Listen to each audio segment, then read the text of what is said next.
Quel est l'appel le plus effrayant que tu aies reçu de la crèche de ton enfant? J'étais assise à mon bureau en train de répondre à des mails quand mon téléphone a vibré. L'écran affichait Petit Monde Crèche où mon fils de 4 ans, Léo, passait ses journées. D'habitude, il n'appelait que s'il était malade ou s'il avait oublié son goûter. Alors je décroche en pensant que ce serait rien. Madame Moreau, c'est Elodie, la directrice. Sa voix tremblait, presque paniquée. Il y a eu un problème avec Léo. Vous devez venir tout de suite. Mon ventre s'est noué. Quel problème? Est-ce qu'il est blessé? Il va bien maintenant, mais c'est grave. Venez au plus vite. J'ai insisté, mais elle répétait seulement de venir. J'ai attrapé mes clés, couru hors du bureau et conduit en apnée pendant 15 minutes. 1000 scénarios horribles tournèrent dans ma tête. Une chute, un accident, un autre enfant. Quand j'arrive devant la crèche, 2 voitures de police garées devant, le sang glacé. J'entre en courant. Léo était assis dans le bureau de la directrice, une petite brique de jus à la main, les joues encore humides de larmes. Maman. Il s'est jeté sur moi et a entouré mes jambes de ses bras. Elodie avait le visage vert. Elle m'a prise à part pendant que Léo sirotait son jus. Ce qu'elle m'a dit m'a coupé les jambes. On a confié Léo à la mauvaise personne tout à l'heure. J'ai cligné des yeux. Comment ça, la mauvaise personne? Une femme est venue vers 15h. Elle a dit qu'elle était sa tante. Elle connaissait son prénom, des détails sur lui. Notre nouvelle réceptionniste, Camille, n'a pas vérifié la liste ni demandé de pièces d'identité. Elle lui a juste donné l'enfant. Le monde s'est mis à tourner. Où est-il? Où était-il? On l'a récupéré. Il est en sécurité. Mais il a disparu 23 minutes avant qu'on comprenne. 23 minutes. Mon fils de 4 ans avait été absent presque une demi-heure et je n'en savais rien. Elodie a expliqué que son éducatrice habituelle, Marie, voulait lui dire au revoir comme toujours, mais impossible de le trouver. Quand elle a demandé à Camille,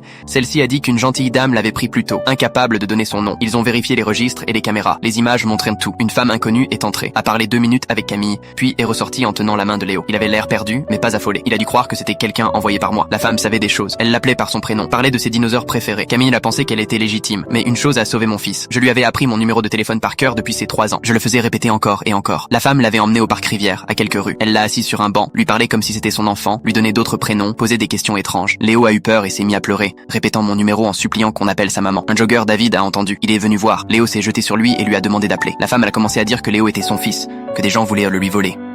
David a composé le numéro. Comme je ne répondais pas, il a appelé la police. 8 minutes plus tard, les agents arrivaient. La femme arrêtée sur place.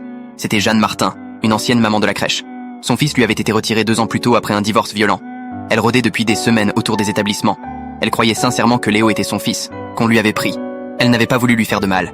Dans sa tête tordue, elle pensait récupérer son enfant. Mais pour moi, c'était simple. On avait kidnappé mon fils. J'ai porté plainte immédiatement.